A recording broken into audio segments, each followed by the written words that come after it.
ओम शांति। आज 31 दिसंबर 2024 के ईश्वरी मधुर महावाक्य सुनते हैं।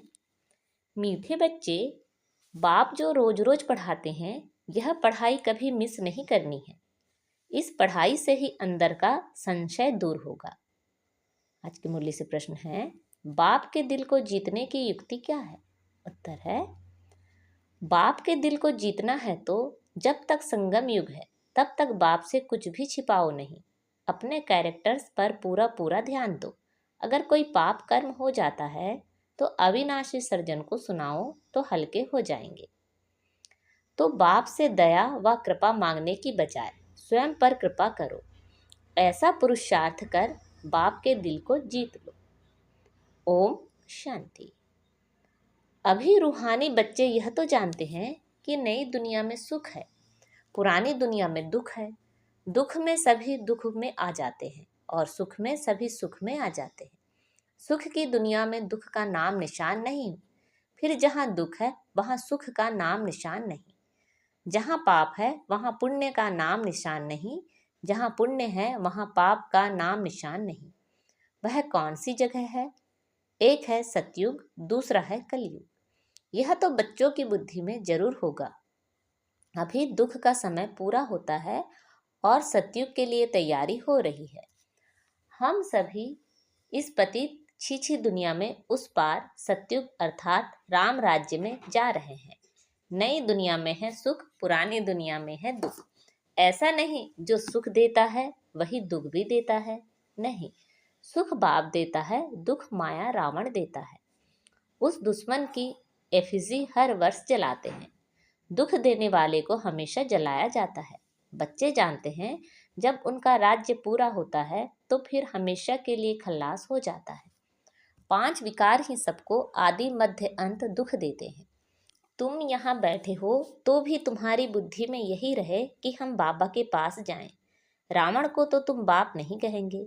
कब सुना है रावण को परमपिता परमात्मा कोई कहते हो? कभी भी नहीं। कई समझते हैं लंका में रावण था। बाप कहते हैं यह सारी दुनिया ही लंका है। कहते हैं वास्को डिगामा ने चक्र लगाया स्टीमर व बोट के द्वारा। जिस समय उसने चक्र लगाया उस समय एरोप्लेन आदि नहीं थे, ट्रेन भी स्टीम पर चलती थी। बिजली अलग चीज है। अब बाप कहते हैं दुनिया तो एक ही है, नई से पुरानी, पुरानी से नई बनती है। ऐसे नहीं कहना होता है कि स्थापना, पालना, विनाश। नहीं, पहले स्थापना, फिर विनाश, बाद में पालना। यह राइट अक्षर है।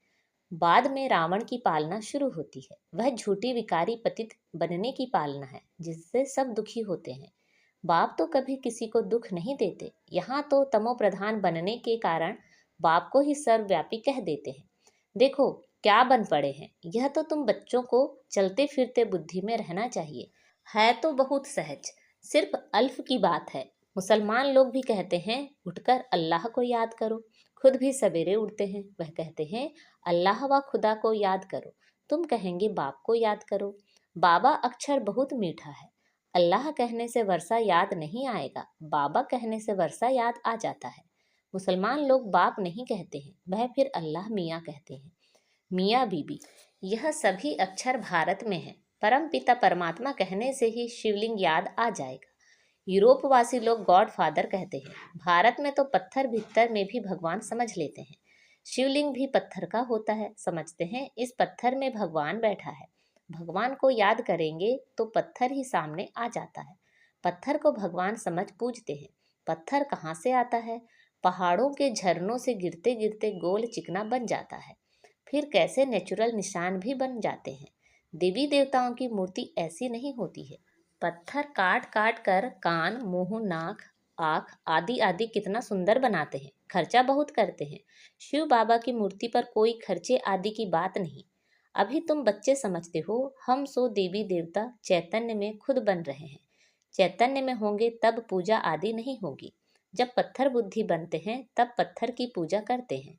चैतन्य हैं तो पूज्य हैं, फिर पुजारी बन जाते हैं। वहाँ ना कोई पुजारी होते, ना ही कोई पत्थर की मूर्ति होती, दरकार ही नहीं। जो चैतन्य थे उनकी निशानी यादगार के लिए पत्थरों की रखते हैं।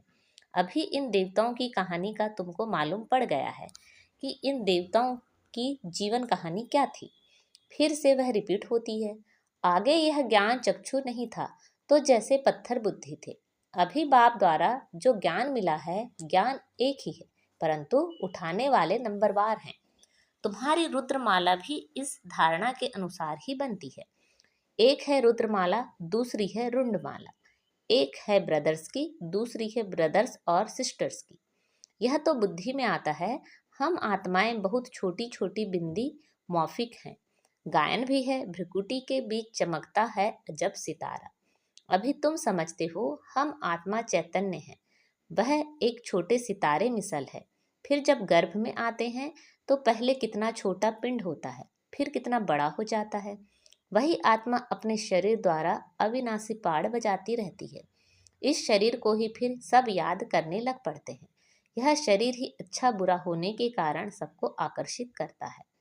सतयुग में ऐसे नहीं कहेंगे कि आत्म अभिमानी बनो, अपने को आत्मा समझो। यह ज्ञान तुम्हें अभी ही मिलता है, क्योंकि तुम जानते हो अभी आत्मा पतित बन पड़ी है। पतित होने के कारण जो काम करती है वह सभी उल्टा हो जाता है। बाप सुलटा काम कराते, माया उल्टा काम कराती है। सबसे उल्टा काम है बाप को सर्वव्यापी कहना। आत्मा जो पाड़ बजाती है वह अविनाशी है, उनको जलाया नहीं जाता, उनकी तो पूजा होती है। शरीर को जलाया जाता है। आत्मा जब शरीर छोड़ती है तो शरीर को जलाते हैं। आत्मा दूसरे शरीर में प्रवेश कर जाती है। आत्मा बिगर शरीर 2-4 दिन भी नहीं रह सकते हैं। कई तो फिर शरीर में दवाइयाँ आदि लगाकर रख भी लेते हैं, परंतु फायदा क्या। क्रिश्चियन का एक सेंट जेवियर है, कहते हैं उनका शरीर अभी भी रखा हुआ है। उनका भी जैसे मंदिर बना हुआ है। किसी को दिखाते नहीं हैं, सिर्फ उनके पाँव दिखाते हैं। कहते हैं कोई पाँव छू लेता है तो बीमार नहीं होता। पाँव छूने से बीमारी से हल्के हो जाते हैं तो समझते हैं उनकी कृपा। बाप कहते हैं भावना का भाड़ा मिल जाता है। निश्चय बुद्धि होने से कुछ फायदा होता है, बाकी ऐसे हो तो ढेर के ढेर वहाँ जाएं, मेला लग जाए। बाप भी यहाँ आए हैं, फिर भी इतना ढेर नहीं होते। ढेर होने की जगह भी नहीं है। जब ढेर होने का समय आता है तो विनाश हो जाता है। यह भी ड्रामा बना हुआ है, इसका आदि व अंत नहीं है। हाँ, झाड़ की जड़ जड़ीभूत अवस्था होती है, अर्थात तमो प्रधान बन जाता है, तब यह झाड़ चेंज होता है। कितना यह बेहद का बड़ा झाड़ है। पहले वह आएंगे जिनको पहले नंबर में जाना है। नंबरवार आएंगे ना। सभी सूर्यवंशी तो इकट्ठे नहीं आएंगे, चंद्रवंशी भी सभी इकट्ठे नहीं आते। नंबरवार माला अनुसार ही आएंगे। पाठधारी सभी इकट्ठे कैसे आएंगे। खेल ही बिगड़ जाए। यह खेल बड़ा एक्यूरेट बना हुआ है, इसमें कोई चेंज हो नहीं सकती। मीठे मीठे बच्चे जब यहाँ बैठते हो तो बुद्धि में यही याद रखना चाहिए। और सत्संगों में तो और बातें बुद्धि में आती हैं। यह तो एक ही पढ़ाई है जिससे तुम्हारी कमाई होती है।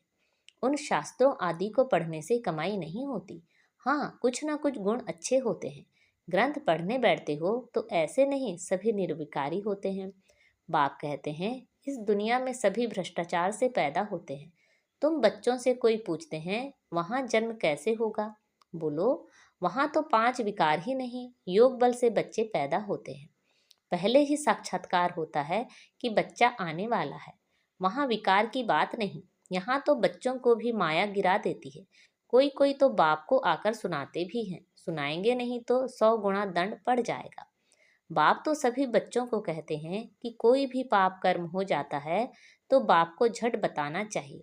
बाप अविनाशी वैद है। सर्जन को सुनाने से तुम हल्के हो जाएंगे। जब तक संगम युग है तब बाप से कुछ छिपाना नहीं है। कोई छिपाते हैं तो बाप के दिल को जीत नहीं सकते। सारा मदार पुरुषार्थ पर है। स्कूल में आएंगे ही नहीं तो कैरेक्टर कैसे सुधरेंगे। इस समय सबके कैरेक्टर्स खराब हैं। विकार ही पहले नंबर का खराब कैरेक्टर्स है। इसलिए बाप कहते हैं बच्चों, काम विकार तुम्हारा महाशत्रु है। आगे भी यह गीता का ज्ञान सुना था तो यह सभी बातें समझ में नहीं आती थी। अब बाप डायरेक्ट गीता सुनाते हैं। अभी बाप ने तुम बच्चों को दिव्य बुद्धि दी है तो भक्ति का नाम सुनते हंसी आती है कि क्या क्या करते थे। अभी तो बाप शिक्षा देते हैं, इसमें दया कृपा व आशीर्वाद की बात होती नहीं। खुद पर ही दया, कृपा व आशीर्वाद करनी है। बाप तो हर बच्चे को पुरुषार्थ कराते हैं। कोई तो पुरुषार्थ कर बाप के दिल को जीत लेते, कोई तो पुरुषार्थ करते करते मर भी पड़ते हैं। बाप तो हर बच्चे को एक जैसा ही पढ़ाते हैं। फिर कोई समय ऐसी गूढ़ बातें निकलती है जो पुराना संशय ही उड़ जाता है, फिर खड़े हो जाते हैं। इसलिए बाबा की पढ़ाई कभी मिस नहीं करनी चाहिए।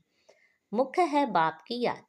दैवी गुण भी धारण करने हैं। कोई कुछ छीछी बोले तो सुना अनसुना कर देना है। Hear no evil. उच्च पद पाना है तो मान अपमान, दुख सुख, हार जीत सब सहन जरूर करना है। बाप कितनी युक्तियां बतलाते हैं, फिर भी बच्चे बाप का भी सुना अनसुना कर देते हैं तो वह क्या पद पाएंगे। बाप कहते हैं, जब तक अशरीरी नहीं बने हैं तब तक माया की कुछ ना कुछ चोट लगती रहेगी। बाप का कहना नहीं मानते तो बाप का डिसरिगार्ड करते हैं। फिर भी बाप कहते हैं, बच्चे सदा जीते जागते रहो और बाप को याद कर उच्च पद पाओ। अच्छा, मीठे मीठे से खिलते बच्चों प्रति माता पिता बाप दादा का याद प्यार और गुड मॉर्निंग। रूहानी बाप की रूहानी बच्चों को नमस्ते। हम सब रूहानी बच्चों की रूहानी माता पिता बाप दादा को याद प्यार, गुड मॉर्निंग और नमस्ते। आज की मुरली से धारणा के लिए मुख्य सार हैं। कोई भी उल्टी सुल्टी बातें करे तो सुना अनसुना कर देना है। Hear no evil. दुख सुख मान अपमान सब कुछ सहन करना है। बाप जो सुनाते हैं उसे कभी सुना अनसुना कर बाप का डिसरिगार्ड नहीं करना है। माया की चोट से बचने के लिए अशरीरी रहने का अभ्यास जरूर करना है। आज बाबा ने हमें वरदान दिया है, बाप समान रहमदिल बन, सबको क्षमा कर, स्नेह देने वाले मास्टर दाता भव। बाप समान रहमदिल बन, सबको क्षमा कर, स्नेह देने वाले मास्टर दाता भव। जैसे बाप को रहमदिल मर्सीफुल कहते हैं, ऐसे आप बच्चे भी मास्टर रहमदिल हो। जो रहमदिल है वही कल्याण कर सकते हैं, अकल्याण करने वाले को भी क्षमा कर सकते हैं। वह मास्टर स्नेह के सागर होते हैं। उनके पास स्नेह के बिना और कुछ है ही नहीं। वर्तमान समय संपत्ति से भी ज़्यादा स्नेह की आवश्यकता है। इसलिए मास्टर दाता बन सबको स्नेह देते चलो, कोई भी खाली हाथ ना जाए। आज का स्लोगन है, तीव्र पुरुषार्थी बनने की चाहना हो तो जहाँ चाहा है वहाँ राह मिल जाएगी। तीव्र पुरुषार्थी बनने की चाहना हो तो जहाँ चाहा है वहाँ राह मिल जाएगी। अच्छा, ओम शांति।